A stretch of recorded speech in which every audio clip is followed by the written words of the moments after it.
I'm sorry, I was just enjoying them too much. Dear thing, caught me modelling again. Must Yes. stop that. You caught me rocking out to the theme to the Sweeney.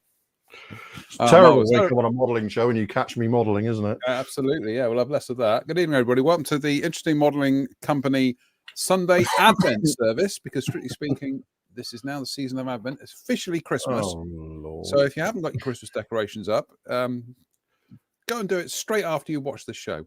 Oh, Lord. Stop complaining, man. I'm not complaining. Did I complain?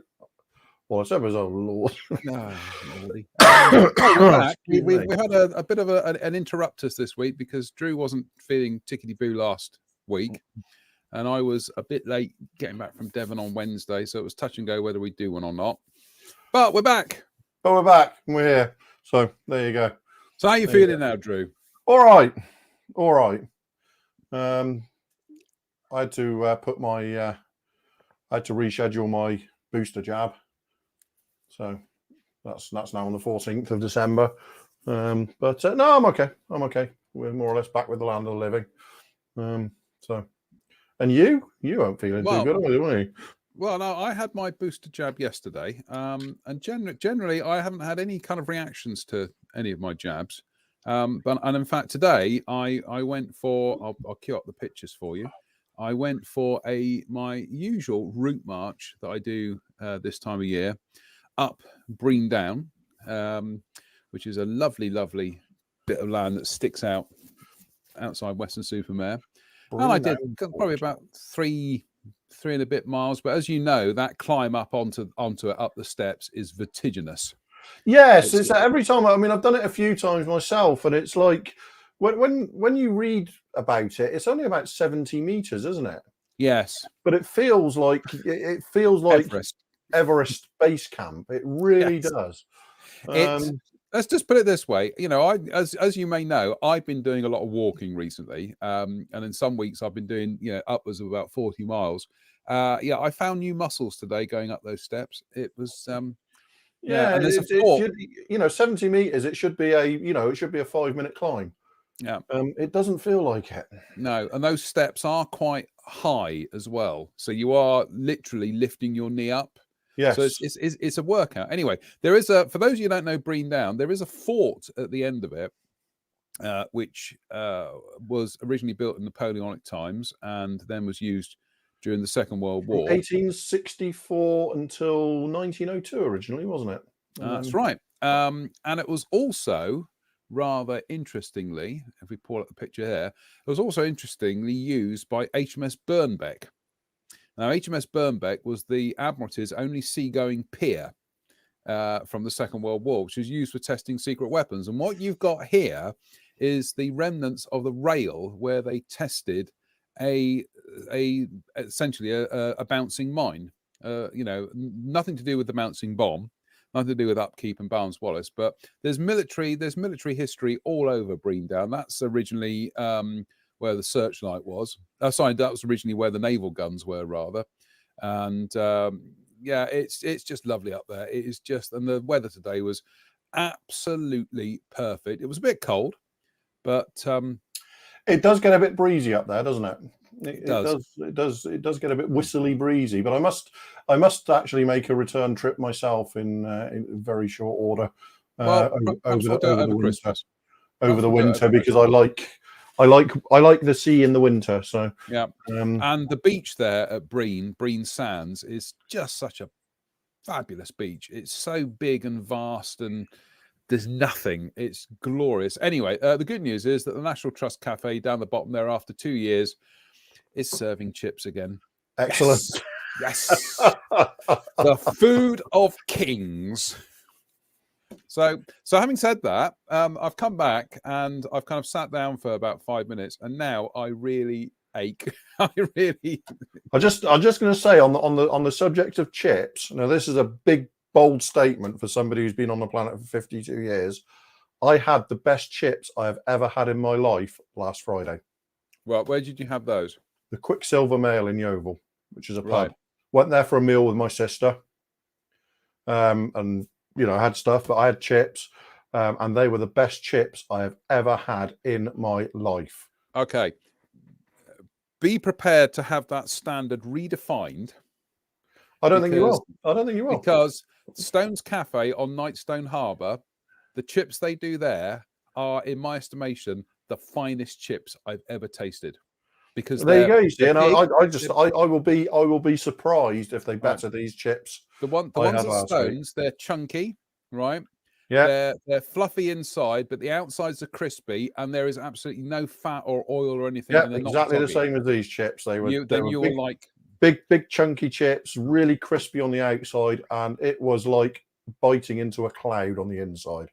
You know what we're going to have to do is over Christmas. Then we're going to have to do an interesting modelling company pop up live from the Stone's Cafe in Weston as we are devouring chips. A chip off. A chip off, yeah, a chip off the old block. So yeah, so I'm okay. I'm just a bit achy now. Rob, there, welcome to Chip Watch. Yeah, absolutely. Welcome. Well, you know, Rob, a good chip is something to be celebrated, isn't it? There's yes, it is. There are good chips, and there are horrible, soggy, kind of like slug-like chips. Yeah. No jack potato. Not this week, Dan. I'm working on it. Don't worry. I'm finishing work tomorrow, and that's it. That's me for the year. So there will be. Oh, actually, no. Tell a lie. I did have jack potato on Friday at Seven Beach. Jacket potato, cheese and beans. There you go. Yeah, well, anyway. Everybody seems to be. I mean, I'm finishing. I've got 2 weeks on Tuesday, so it's 14th of December is my last day, and then I'm finished till sort of early January. That's it. I'm done, and I can finish off the last few bits of the library, and then, like I say, hopefully next Sunday with the our first broadcast in December may come from the new library. My new library, and also there may not be a midweek show this week because yet again I'll be down in Devon. Hopefully I'll be down in Devon, so it's touch and go whether I get back in time or not. So sorry about that, folks. You know, well, I'll be here, so whatever. If we can, we can. If we can't, we don't. Hey, if it's a case of doing it at 8 o'clock, I mean, we might do it at 8 o'clock. Anyway. Yeah, well, I'll be about. We're 15 minutes into this nonsense, and we haven't even started talking about. Oh, in fairness, we're 10 minutes in. Come on. In fairness, let's be. Let's try and kind of like at least be almost professional, and let's talk about some of the stuff that we were going to talk about last Sunday. But first of all, we'll talk about this because this is coming. This is the next release that is coming from ICM at some stage. But I think it's a useful kind of shoe-in for you to talk about how you're getting on with your OV10A. Yes. Yeah. But yeah, I mean, as with the OV10A, I'm really looking forward to this. I'll be most interested to see what the extra sprues contain. I mean, clearly it has to have a new fuselage halves and nose. Mm-hmm. But I'm also wondering about the outside of the booms because they had let-in chaff dispensers on the D, which you can quite clearly see in that piece of artwork there. So I'd be interested to know if they're going to provide some sort of applique or something to just scab on there, or if they're actually going to provide new outer boom halves. It'll be an interesting one to see. But yeah, I mean, this is a variant that became sort of almost more common than the OV10A eventually. Most of the ones you see about today are OV10Ds with the fleur on the nose and stuff. But yeah, I mean, I'm really looking forward to this one as well. I should obviously be getting one. Now, my one has been, along with not being particularly well the last couple of weeks, my one's hasn't been going as fast as I wanted it to, put it that way. But I seem to have sat down this weekend and finally got to work on. Shiny. On applying the camouflage to it, so we're actually making, decent progress now on it.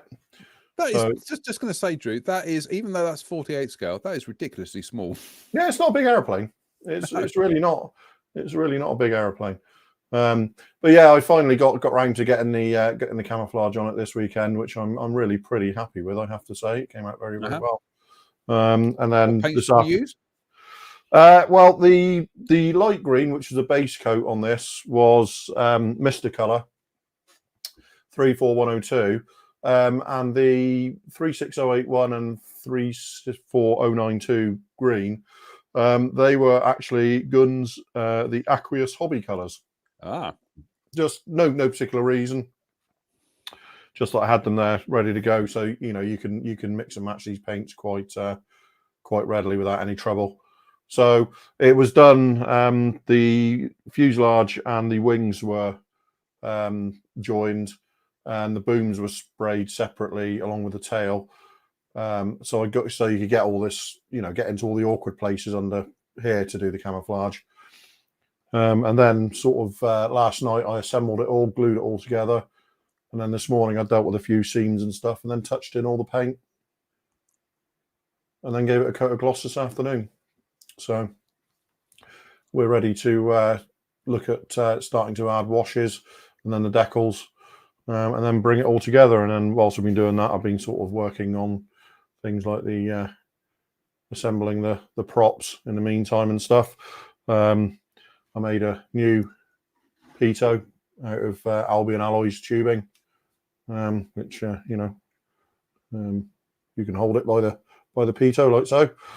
So it's quite firmly in there. Honestly, it's there's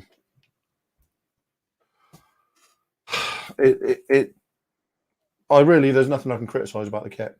It's pretty much the modern definition of the perfect kit. It's absolutely wonderful. And if you like the aircraft and haven't got one of these yet, go out and get one. And it's exceptional value for money as well. It's what, £28, something like that. Which for I know we said it's a small aeroplane, but it's still a 48 scale kit of a modern subject to modern standards. So for £28,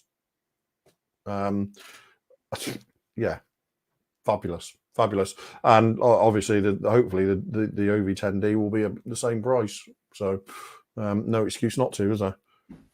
Absolutely, yeah. We got some comments here. Stephen Pryor wins the internet tonight. He says, "Welcome to the chipping forecast." Yeah, very good. Brilliant. Very good. Very good. good. Yeah, that's the winner. That's the winner. Yeah. Right. Okay. Well, you could get to, I was going to make it. I was trying to shoehorn in a joke about chips and German bite there, but yeah, that's good. That's very good. Yeah. Well, all I can say is keep them peeled. So let's move on to, well, I think this is just when you think MiniArt can't surprise you anymore. Then they come up with this. Oh yes, yeah, I saw that. Yeah, isn't that just the most fabulous thing imaginable? It's utterly bizarre. It reminds me of like a scam or scarab. It's like a little. It's like that, and a mix, and like a tuk as well. Yes. Yeah, very tuk-ish, isn't it? Yeah. But honestly, it's just as soon as I saw this, yes, please. I'll have one. Thank you very much. It's just a fabulously oddball project, and they seem to have actually kind of crammed a fair amount of detail into this as well, because you can pop the. I mean, bear in mind this vehicle, the Tempo E400, is actually, it's essentially, it's almost like a 3-wheel moped, really. And it is mechanically a very simple vehicle, but MiniArt have kind of gone to town and put some interior detail and some engine detail, and gone for the chassis as well and the suspension, and it's I think that's fantastic. And along with everything else we always say about MiniArt, it just makes me think of World War II German city diorama possibilities. Well, small sections, small sections of city, and I'll say that comes on the back of just having read Bomber Command, and the story of the German cities. But there's so many potential little vignettes that you can do with something like that. It's a really interesting little vehicle. Be a tiny little thing as well, won't it? It's going to be not much bigger than a Kettengrad, is it? No, really. it's really is diminutive. But as soon as I saw that, I thought, oh goodness me, kit of the decade, kit of the century, kit of the best kit that there'll ever be in the history of modern. No, I'm joking, but it is just they keep finding them, and more power to MiniArt, because this kind of thing just, as I say, this year one of the best projects I built was that Lands Bulldog tractor for the late Mr. Hamer, and I just enjoyed that project from start to finish. It was everything about that was just pure fun, and this, I get the feeling this is going to be the same. It's it's a civilian subject, but there are certain aspects to this that you can still treat it as a military model in terms of painting and weathering and etc., etc. But yeah, take my money, MiniArt. Well, like I say, in terms of vignettes, I just look at that and I think of maybe like a Berlin 1945, with some troops around it and stuff like that. It just, it cries out for that sort of thing to be done. I'm sure further researchers will probably start unearthing examples that were used by the Allies, or even some that were used by the German military forces. I am quite sure that MiniArt will bring a militarized version out of this somehow. But and also, you've got a nice big flatbed there. It's like MiniArt are almost kind of saying, fill it up with more MiniArt stuff. Yes, yeah. I mean, I could see that. I could see that being full of wine crates and bits of musical instruments. It's such an eclectic little vehicle. I love it. I absolutely love it. And MiniArt, they're a manufacturer that put a smile on your face, aren't they? I mean, clearly this is working for them. Yeah. They've got a business model that works for them. It might, you couldn't see other manufacturers doing this, but they have a niche that they have carved out for themselves, and it works. And fabulous. Absolutely. You might expect other manufacturers to do something like this once in a blue moon, or as an adjunct to another kit release or something like that. Yeah. This is their core. This is their core subject. Well, they've turned what other people do as an adjunct into a core part of their business. Let's be fair though. If you look at their range, though, they do still bang out. They're still doing T55s and T64s exactly. and all that sort of stuff. They're doing the money, the banker subject, so that they're able to go off and do the little eclectic ones. But I love it. Thank you, MiniArt. Thank you for putting a smile on my face. Talking of smiles on faces, armor. Pow. Yes. Oh dear, that Boeing officially licensed product just grates, doesn't it? Just a bit, but it really grates. But it's looking spectacular, isn't it?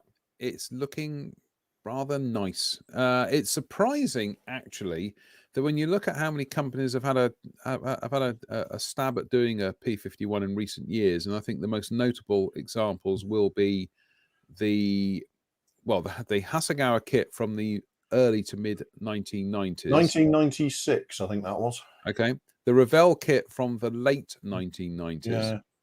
And then the Academy kit from the late 1990s, mid to late 1990s, is they've almost got there, but they've always dropped the ball. Sometimes absolute clangers like the leading edge of the wing and things like that.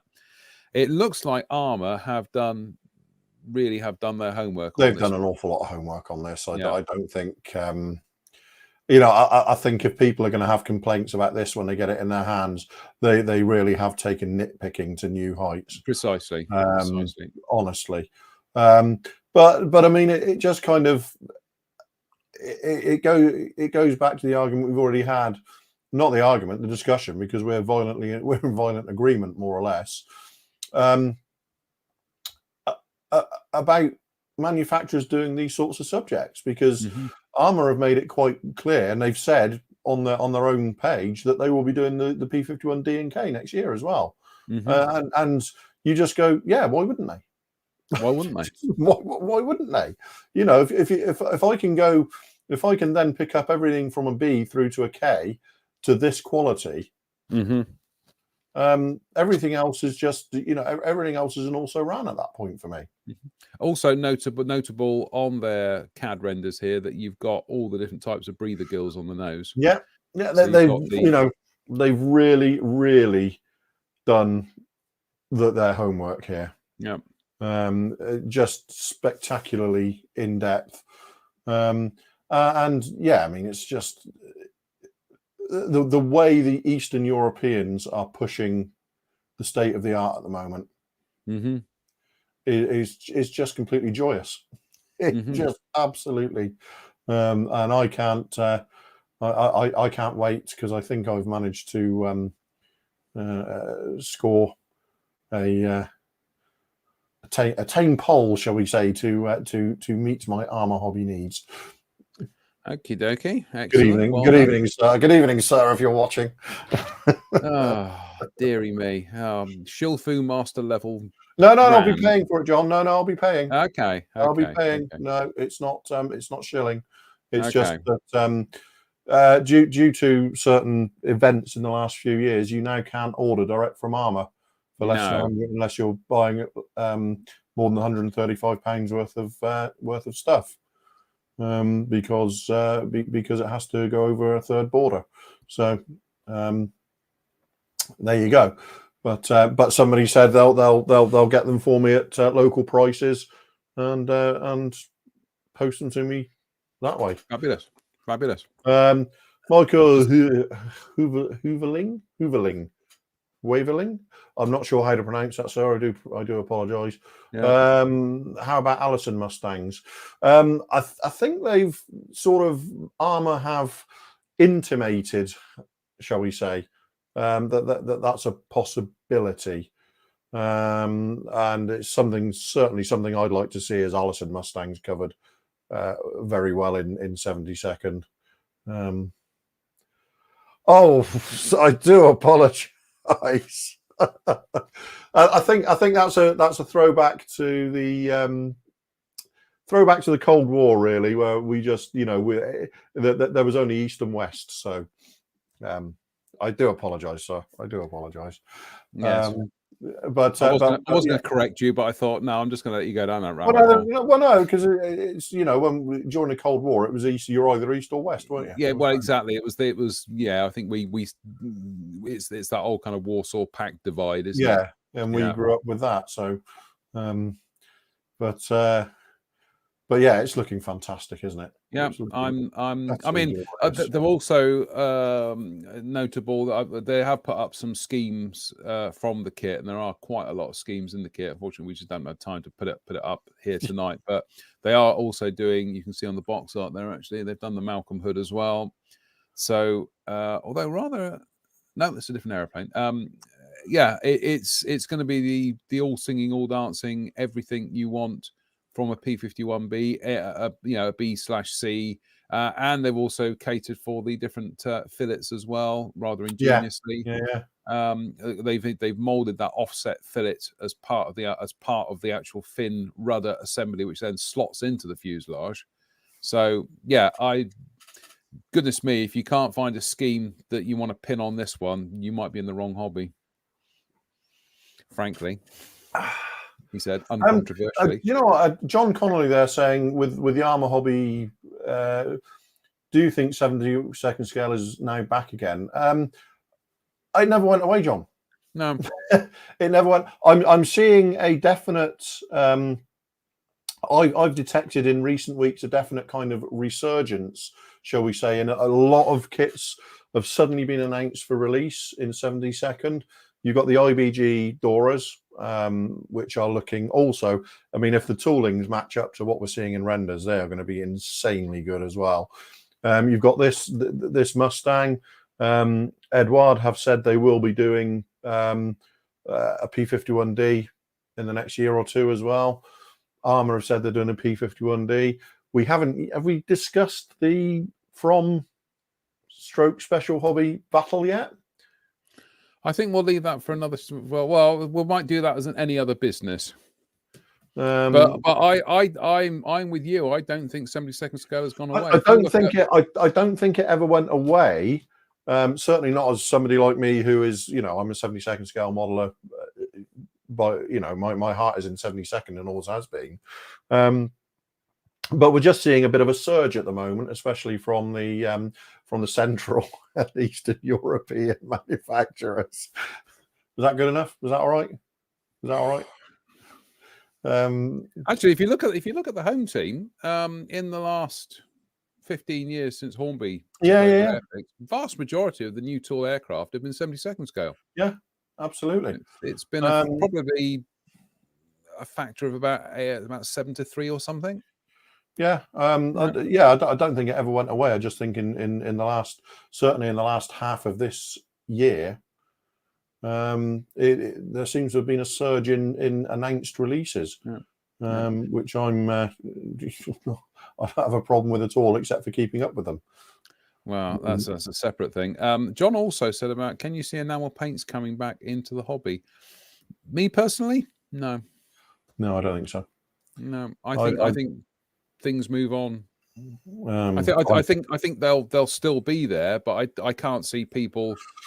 I can't see. I mean, it's withering and Ammo and all these companies, and suddenly going, let's have a range of enamel paints. I mean, if I'm honest, I started using Mr. Colour lacquers back in about 1999, 2000, regularly, and replaced my enamels with them at that point.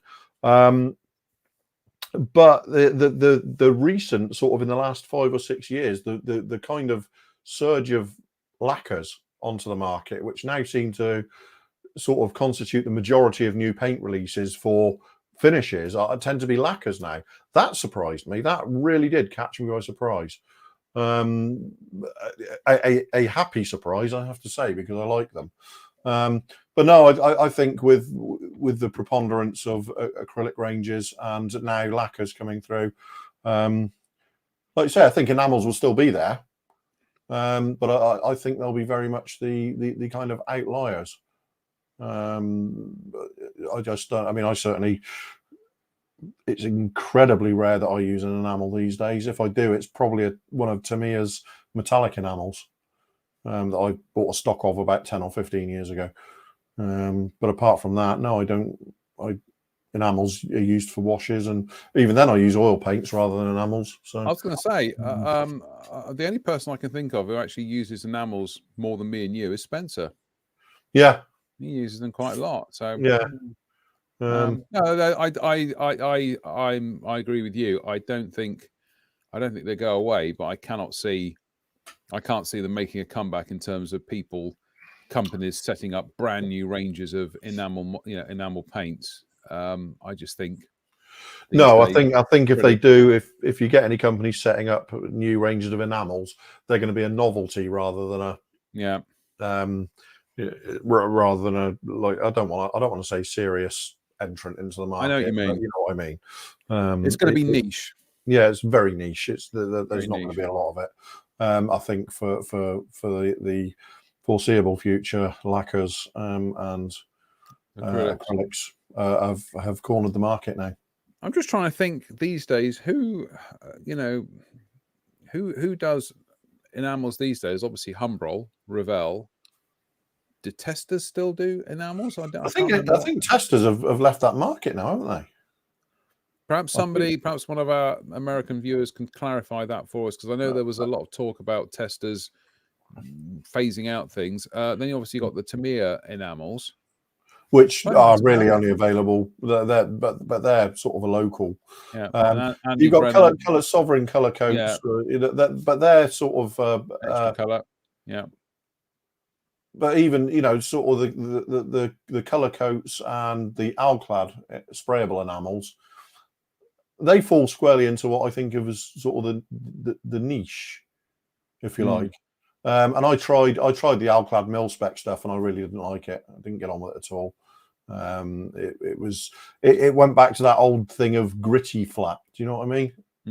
It was a gritty flat finish that I really, really didn't like. PLA enamels? PLA enamels. I'm going to look that up. Cover for me. I don't even know what PLA enamels are. PLA enamels. I'm just having a look at PLA enamels. No, I don't know, PLA enamel paints. Oh, was it Pacific something? Pacific line. I always wondered why the old bottles of Tester had PLA before the enamel word. Oh, right. Okay. It was something to do with Tester. Carry on talking, Drew. I'm just Googling here. Right, yeah. Testers, Yeah. PLA. But like I say, all the sort of, extra color really always was a niche market. I used extra color for many years. I think it was some of the best spraying stuff, best spraying paints ever. Yeah, I've just found some PLA decorative enamels. I wonder whether it's the Testers. I'm just looking at some here, and the paints had a it's from the 1960s. It was Testers. David saying that was a Tester's brand name. Right. I didn't know if it's anything to do with plastic coat. That was all. No, I don't. No, it's but no, I think enamels are very much sort of a much smaller market than they ever used to be. I mean, I resisted switching to acrylics for years because I was, I was a Luddite enamel, stick in the mud, and then but then to be fair, I never really switched to acrylics in that sense. I went from enamels to lacquers when I discovered I could get Mr. Color imported from Japan. And then sort of acrylics have crept in as my detail paints since then. But yeah, it's interesting the way the paint market has evolved over the last couple of decades. But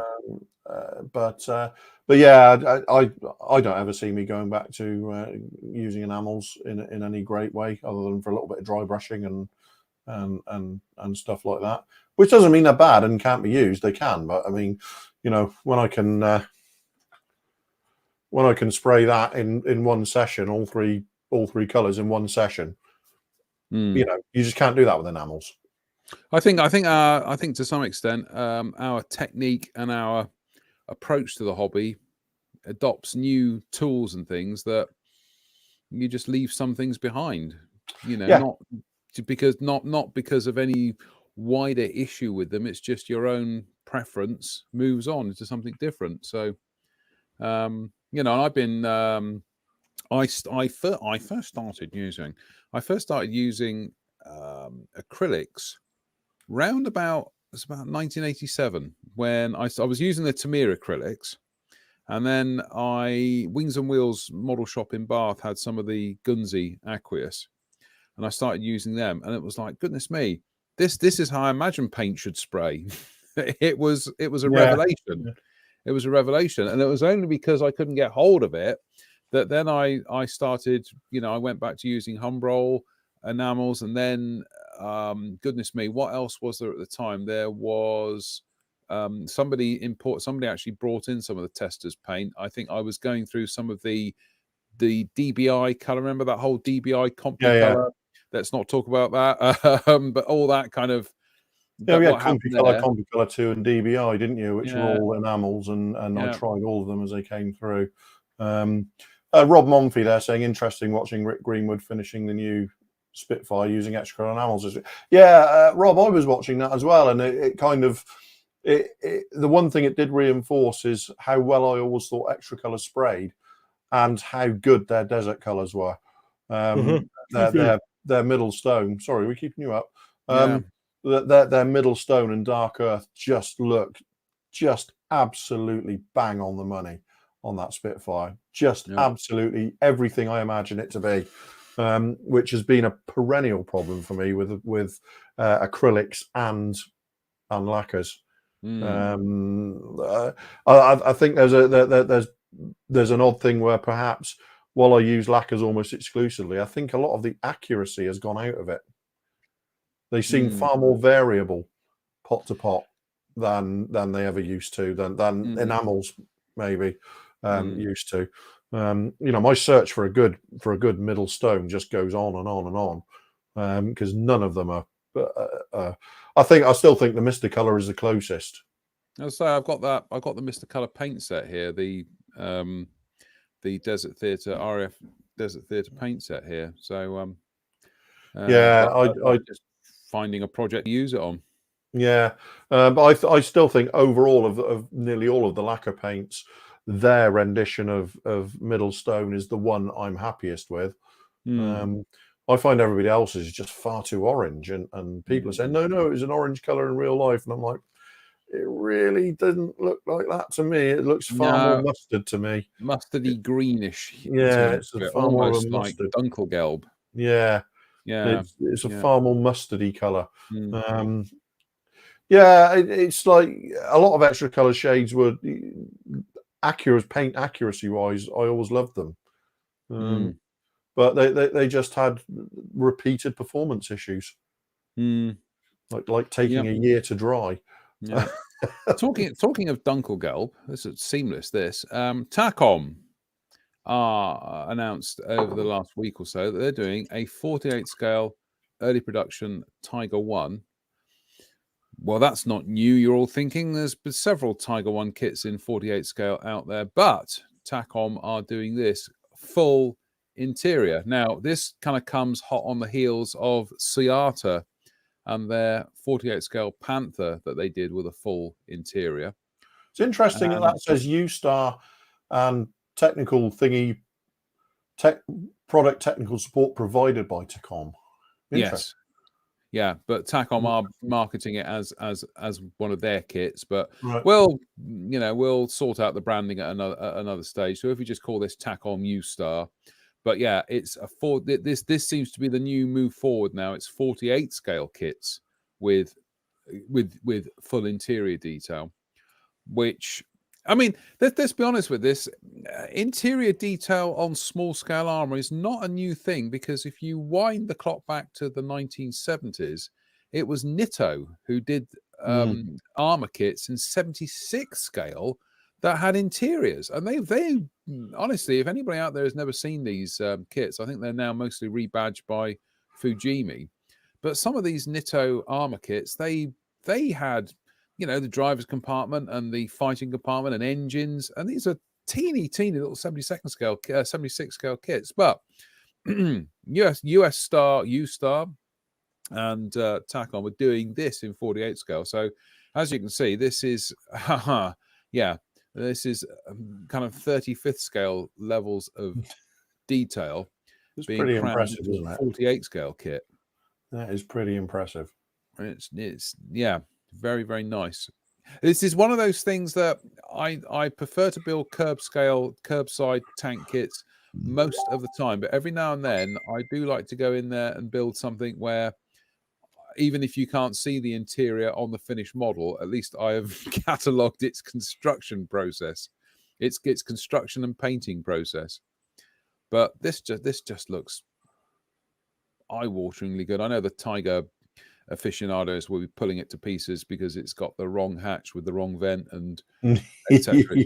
But oh, I'm sure that hatch was only made between 8:13 a.m. and 7:47 p.m. on the 13th. I mean, more power to the fact that they have the knowledge to be able to do that. But I think for a lot of people, it's just like, Anyway, moving on. I think I can live with that. But yeah, this. I mean, there's a shot there showing like a partial everything. This just looks absolutely mad. This. It says this rendering is a reference only, subject to the actual object. But yeah, is this going to be a new sub trend within 48 scale armor, which is we're getting armor kits with these kind of full interiors? Discuss. Yeah, but I like the look of that. And add that to the long list. It's nice. I mean, the only indication that it's 48 scale is that it says it's 48 scale. Yeah, exactly. Point, isn't it? Yeah. Like I say, you've got this. It looks Panther. So yeah, very nice. Very nice. The only thing I'd like to see happen in 48 scale armor is for modern 48 scale armor to take off as a sub thing of its own.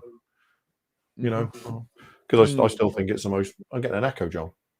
Oh yeah. Yeah, I'm getting an echo from your side. Okay, it's gone. It's gone. No, I'll turn you down. Let's just go to volume. Might be picking up on my microphone here.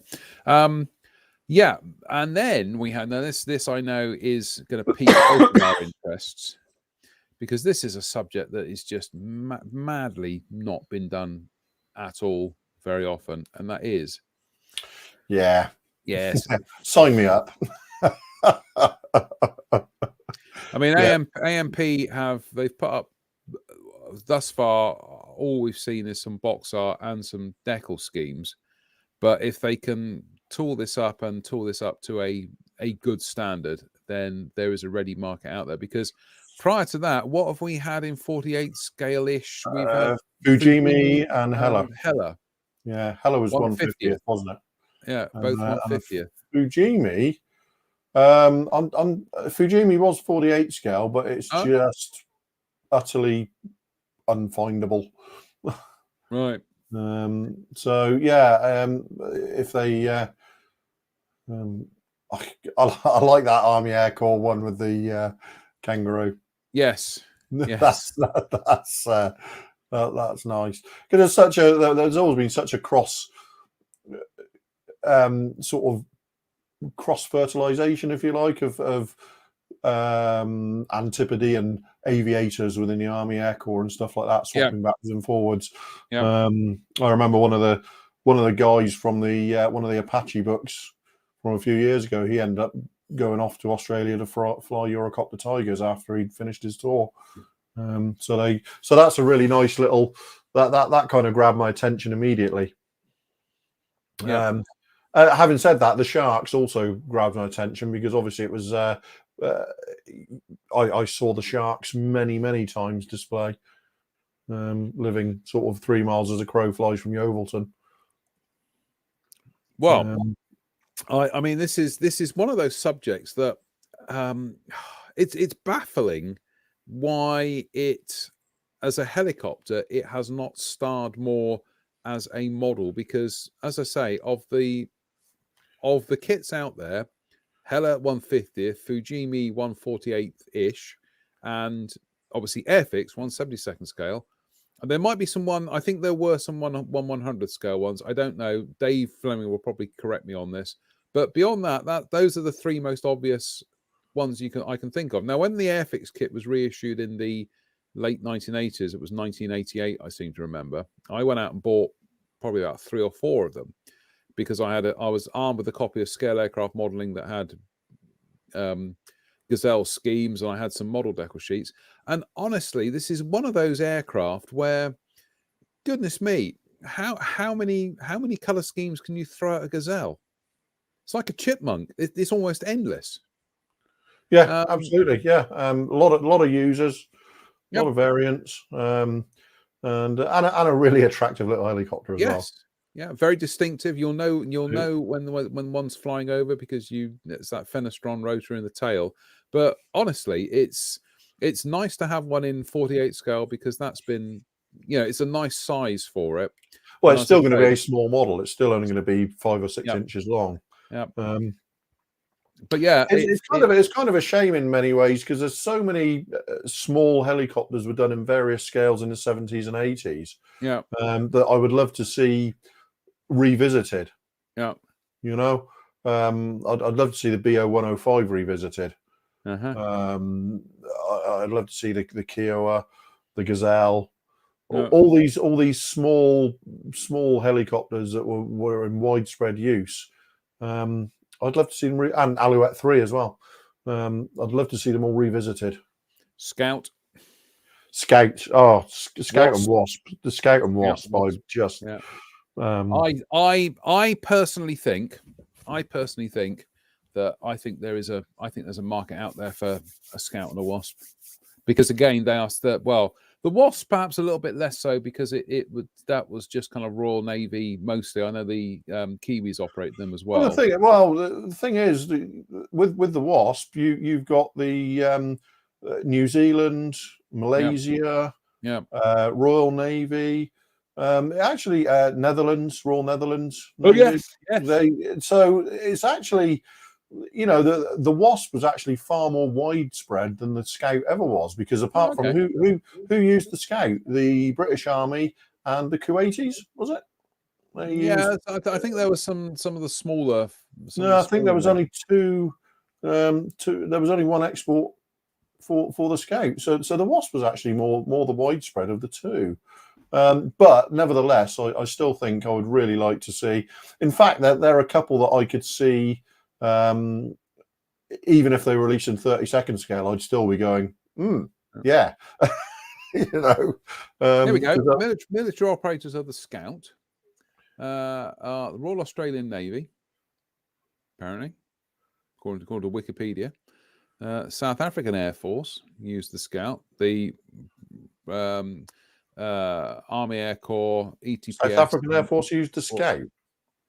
It says here South Africa used the Westland Scout. I don't know. I'm just reading what Wikipedia says. And apparently the governments of Bahrain and Uganda, the police in Bahrain and Uganda used the... I'm with you, though, because I can remember the Airfix kit. I'm sure that had... Jordanian. Yeah, I think Wikipedia is a bit off target. Yeah, I think Wikipedia is off target there. Yeah, it was the Jordanians, wasn't it? I think they need to get the copy of Sam that's got the Scout and the Wasp in it, and that'll give us a much fuller picture.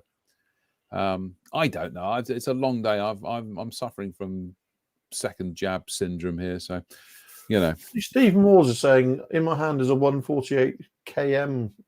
Who's KM? KM Gazelle. With almost okay, let's look that up. 148. I like it when we get feedback like this because it educates us. Yeah. I don't even know who KM are. Oh, that's KP. Oh, KP, is that like that? That's going to be a rebox of the Hella 50th scale, then I would presume. 150th, yeah, Hella. Yeah, Yep. I've just called it up here on ScaleMates. Let's see if I can bring the screen up. Hang about. No, I can't. Yes, I can. Hang about. Stop screen. Oh, share screen. Chrome tab. There we go. It's bing. There we go. Kabazodi Protostov. So there you go. Yep. But that's the Helikit. Gary Powell saying correct. We used the Scout in South Africa. Never realised. Oh, never realised. They also did one in Gulf War colours as well. Okay. Interesting. I never knew that KP had reboxed the Helikit. I'm not going to say I did. It kind of rings a bell now we're talking about it, but I wouldn't have been able to pluck it out of the air and go, "Oh yeah, they did that." Yeah.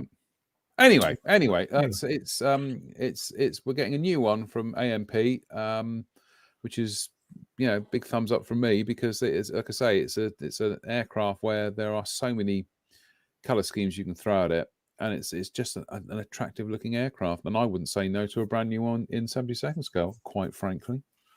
Any scale people want to do. I mean, like say, even the 32nd scale one would get my attention. But yeah, they've chosen some nice schemes there. I like the variations they've got on the Sharks there, and that zapped British Army one, and a nice French one as well. Because obviously we perhaps rather parochially think of it as a as a British helicopter, but of course it isn't. It was a French helicopter. It was largely, I mean, that's an aerospatiale design. Yeah.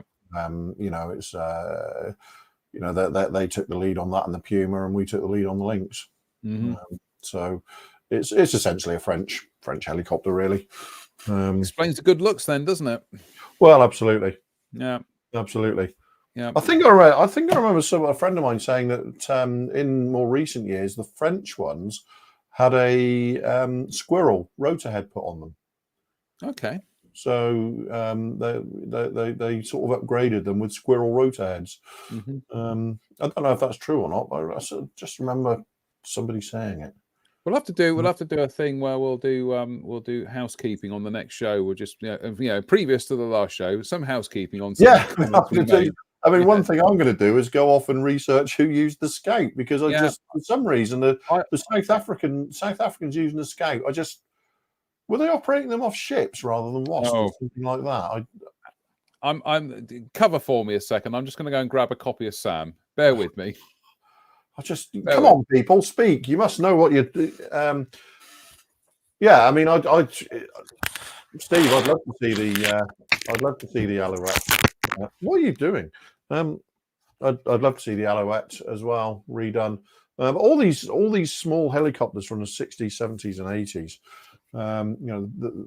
Like the BO 105 and stuff, because there's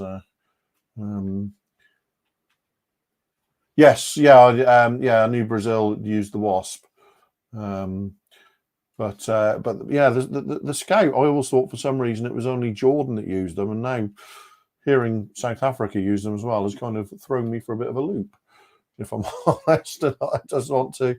Has anybody got any images of South African ones in service? Because I kind of think I'm sort of niggling away at the back of my mind is were they operated from ships, or sort of like a pseudo Wasp, if you like? I don't know.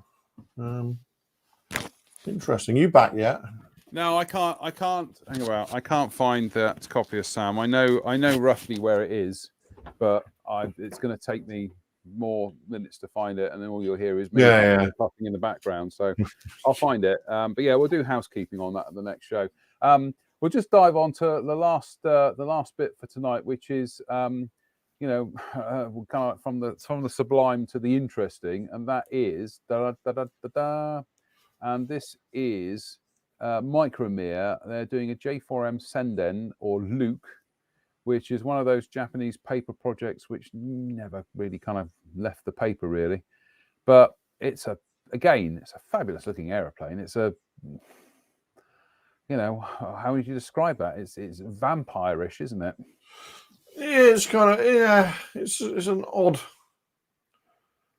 I don't know what to think about that, really. I kind of like it, but I'm kind of it's a bit podgy, isn't it? It is. But there's some plastic that they've put some. That actually looks really nice. Yeah. That actually looks really, really nice. I just think it's a nice looking aeroplane. I mean, well, a nice looking potential aeroplane, I think is the best way of doing it. Yes, I kind of think, have we run out of Luftwaffe 46, and now we're starting to trawl the depths of what was drawn on the back of a Japanese fag paper.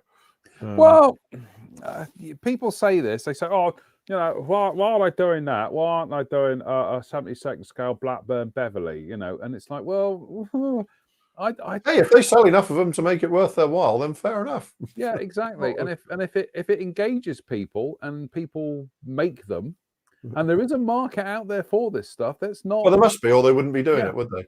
Let's not kind of bury our heads in the sand. It's a bit like all these kind of like these Luftwaffe 46 and rather infamously Ravel's reboxing of the Pegasus Hanabu flying saucer. Yes, which was rather hilarious. Well, we'll talk about, perhaps at Christmas we'll talk about, we'll do our kind of like slightly off the cuff stuff, because that was a storm in a teacup. We'll talk about it another time. But yeah, there is a market out there for these strange paper projects. So, just because there's a comment I made on Spencer's timeline this week, is that people tend to paint the hobby in their image. The problem with that is mirrors do not make good windows to the world. And just because some people out there don't like this stuff and they think it's a waste of time, well, it doesn't mean other people do. There's a lot of people who buy and build this stuff. They can buy enough, if they can sell enough of those to make it worth their while, then more power to them. I mean, I'm merely commenting that I think it's a little bit pudgy and not very attractive, but I like it. I think it looks fabulous. There's also that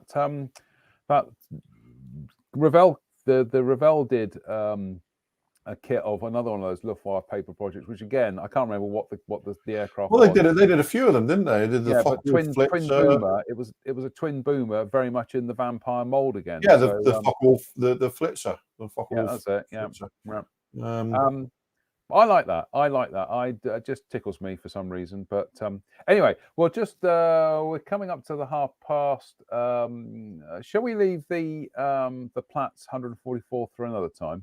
Yeah, that's because I think we need to do a little bit more research. Yeah, we need to. Well, essentially, people, is we've noticed on the Platts Facebook page that Platts are doing a lot of 144 scale stuff, including lots of weapon sets. So your homework for the next show, viewers, is tell us what Platts have been up to, because Drew and I, look, we'll be honest, we're not 144 scale people.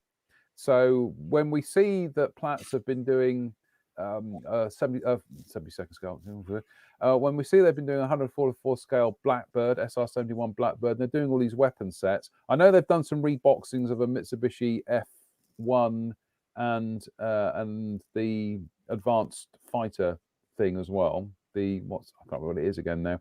F2. Yeah, the F2. That's it. F1, F2. So for those of you who do know this small scale stuff, if you can let us know either on the timeline or message us, fill us in on this, because to me certainly it looks like Platts have gone big time into 144. Yeah, I mean, I do small scale stuff, but I do small scale kits of big subjects.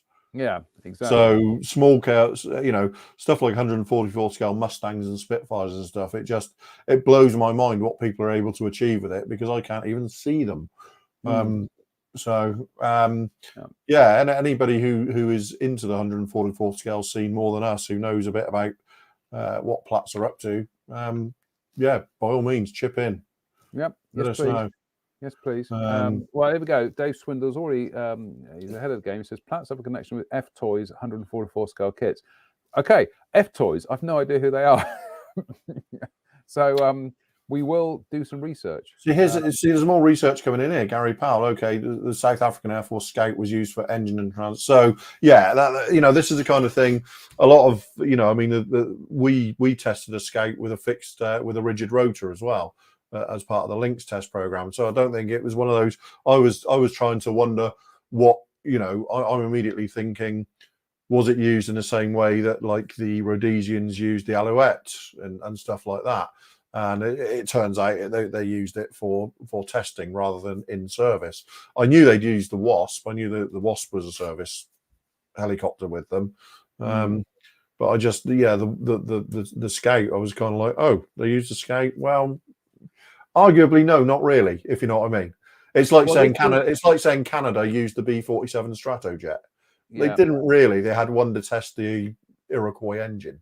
Yeah, I'm gonna go and have a look as well, because it could be with certainly with that Jordanian Scout that appeared in the Airfix kit, could be shades of the Jetstream, in as much as they might have been about to sell them to Jordan, and then I just remember that Jordanian one. Was it a white and red scheme? Yeah. So we'll do some research. Right. We'll do some research and possibly come prepared one day. Nah, we like doing it this way. Much more fun. Yeah, absolutely. Any other business? No, I don't think so. I'm just looking forward to cracking on with that. Now that I've broken the back of the paint on that Bronco, I just want to get it finished now. So it's making a bit of progress. So well, I'm still I've just been doing some stuff on this week, because I've just been busy doing other things. But what I have done, I don't know if you can see that in the pitch there. You can see I've put the old silver trim on it. Nice. I did that with a with one of those Molotov pens.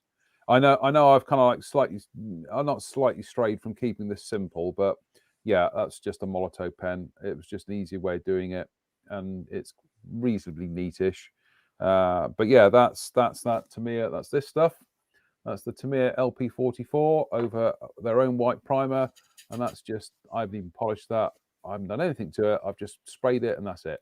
Very nice. I'm just trying to keep it simple. So, and we've got the wheels all done. I mean, this thing just needs assembling now, and then just finish the figures off. So 7-8 weeks maybe. Yeah, I think so. Yeah, after Christmas, most probably. Yeah. Well, yeah, I mean, you have to strip the figures off 7 or 8 times, don't you? No. I'm only going by history. I'm going to I have. mean, and I'm only going by history and gently ribbing because I don't even paint figures. So, Well, you do, but they tend to be wearing helmets and uniforms. yes, right, okay, Yeah, I do the old pilot here now. Yeah, and you certainly will be painting figures with your F-14 Tomcat as when I get it to you. So yeah, so actually, we'll sort that out after the show. Right, well, that's it really. Thank you everybody who's watched this evening. And I'm glad Drew's back in fighting form. Just as I'm about to fall off the cliff here and fall asleep. Honestly, Yeah. if we didn't have to do the show tonight, I said to Drew, I'd have just crashed out on the sofa and pulled the sheets over because I am just. But I'm not. I'm fine. I'm going to do. Yeah, I'm going to go and sit down with a cup of tea and watch a bit of pointless television for an hour or so, then go to bed. I'm on early shift this week, so. Well, I'm like I say, we might be doing. We see if we can do a show Wednesday, but I'm back in that there Devon on Wednesday, so we'll try and get back for. We'll see. I mean, even if we've got to go on a bit later, it's fine with me. I'm back. Yeah, so. that'd be good fun. Back. But anyway, thank you everybody for watching. We will be back at some stage, either Wednesday or Sunday. So until then, as always, stay safe, stay out of trouble, especially given what's happening with the old virus at the moment. Stay out of trouble, and we will see you in a few days' time. Next week, days or weeks. Yeah. Bye for now.